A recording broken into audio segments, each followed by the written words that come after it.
PPCB ने रोपड़ thermal plant पर 5 करोड़ रुपए का जुर्माना लगाया और संचालन की अनुमति रद्द की है। नमस्कार, आप देख रहे हैं द टारगेट न्यूज। आज हम बात कर रहे हैं उस बड़ी कार्रवाई की जिसने पंजाब की पर्यावरण व्यवस्था और औद्योगिक जवाबदेही को उजागर किया है। मामला है पंजाब के रोपड़ जिले का, जहां पंजाब प्रदूषण नियंत्रण बोर्ड पीपीसीबी ने रोपड़ थर्मल प्लांट पर 5 करोड़ रुपए का जुर्माना ठोका है और उसकी संचालन अनुमति कंसेंट टू ऑपरेट को वापस ले लिया है। यह आदेश पीपीसीबी अध्यक्ष की अध्यक्षता में 7 जुलाई को हुई सुनवाई के बाद पारित हुआ। आदेश के अनुसार प्लांट प्रबंधन को 15 दिनों के भीतर जुर्माना भरना अनिवार्य है। जानिए कैसे हुआ मामला उजागर। शिकायत की शुरुआत जनवरी 2024 में हुई, जब थली गांव के रहने वाले जगदीप सिंह ने पीपीसीबी को एक लिखित शिकायत सौंपी। शिकायत में आरोप था कि रोपड़ थर्मल प्लांट से निकल रही फ्लाई ऐश, उड़ती हुई राख उनके घरों, खेतों और जल स्रोतों पर जमा हो रही है, जिससे पर्यावरण और आम जनता की सेहत पर बुरा असर पड़ रहा है। पीपीसीबी ने इस शिकायत को गंभीरता से लेते हुए 29 मार्च 2025 को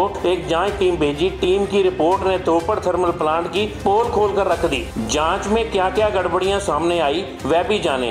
राख डंपिंग क्षेत्र के आसपास पक्के बांध नहीं थे, जिससे राख की सलरी ने सतलुज नदी में रिसने की गंभीर आशंका जताई गई। लीचेड कलेक्शन और ट्रीटमेंट सिस्टम का पूरी तरह से अभाव पाया गया। प्लांट की सड़कों पर भारी मात्रा में राख जमा हुई थी और वहां टायर वॉश या पानी के छिड़काव की कोई व्यवस्था नहीं थी, जिससे वाहन चलते समय धूल का गुबार उठता है और आम लोगों के लिए गंभीर स्वास्थ्य जोखिम पैदा होता है। रिपोर्ट में कहा गया कि प्लांट हर साल 10 लाख मीट्रिक टन से अधिक राख उत्पादन करता है, लेकिन उसका केवल 36% हिस्सा ही उपयोग में लाया जा रहा है। यानी या तो रिकॉर्ड गड़बड़ है या फिर जानबूझकर गलत आंकड़े दिए गए हैं। बॉटम ऐश और रीजेंसी ऐश का निस्तारण भी पर्यावरण मानकों के अनुसार नहीं किया गया। न्यूट्रलाइजेशन टैंक में कोई एक्टिव केमिकल डोजिंग नहीं की जा रही थी। इसके कारण प्लांट का अपशिष्ट जल बिना किसी ट्रीटमेंट के सीधे सतलुज नदी से जुड़े नाले में छोड़ा जा रहा था। जांच में यह भी सामने आया कि वेस्ट ट्रांसफार्मर ऑयल और हैवी फ्यूल ऑयल खुले में पड़ा मिला, लेकिन ऑयल वाटर सेपरेटर या हैजर्डस वेस्ट कंटेनमेंट जैसी कोई सुरक्षा व्यवस्था मौजूद नहीं थी। पीपीसीबी की सख्त कार्रवाई के बारे में भी आप जान लें। इन सब खामियों को देखते हुए पीपीसीबी ने प्लांट पर 5 करोड़ रुपए का जुर्माना लगाया और उसकी कंसेंट टू ऑपरेट को तुरंत प्रभाव से वापस ले लिया गया है।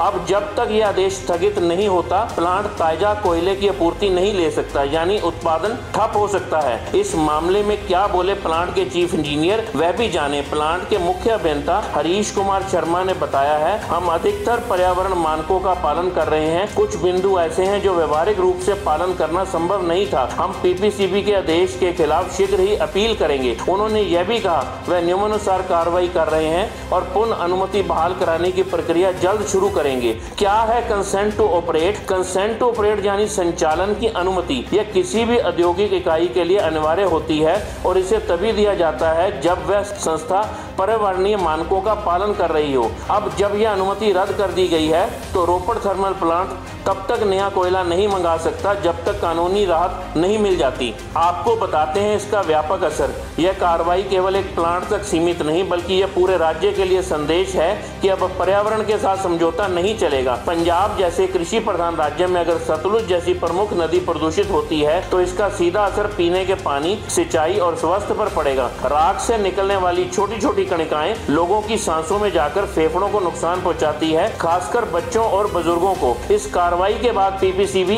अब अन्य थर्मल पावर प्लांट, सीमेंट फैक्ट्रियों और केमिकल इकाइयों की भी जांच कर सकता है। यह एक संकेत है कि अब पर्यावरण के लिए काम कर रही एजेंसियां लापरवाह उद्योगों को बख्शने वाली नहीं है। अगस्त के दूसरे सप्ताह में इस मामले की अगली सुनवाई होनी है। देखना होगा कि क्या रोपड़ थर्मल प्लांट अपने रिकॉर्ड को और व्यवस्थाओं को दुरुस्त करके संचालन अनुमति दोबारा हासिल कर पाएगा या नहीं। साथ ही क्या यह कार्रवाई औद्योगिक जवाबदेही की मिसाल बनेगी या फिर यह सिर्फ एक अस्थायी चेतावनी बनकर रह जाएगी। पीपीसीबी की यह कार्रवाई दर्शाती है अब पर्यावरण के खिलाफ अपराधों को गंभीरता से लिया जा रहा है। यह जरूरी है हर नागरिक जागरूक बने, सवाल पूछे और अपने आसपास के प्रदूषण पर नजर रखे।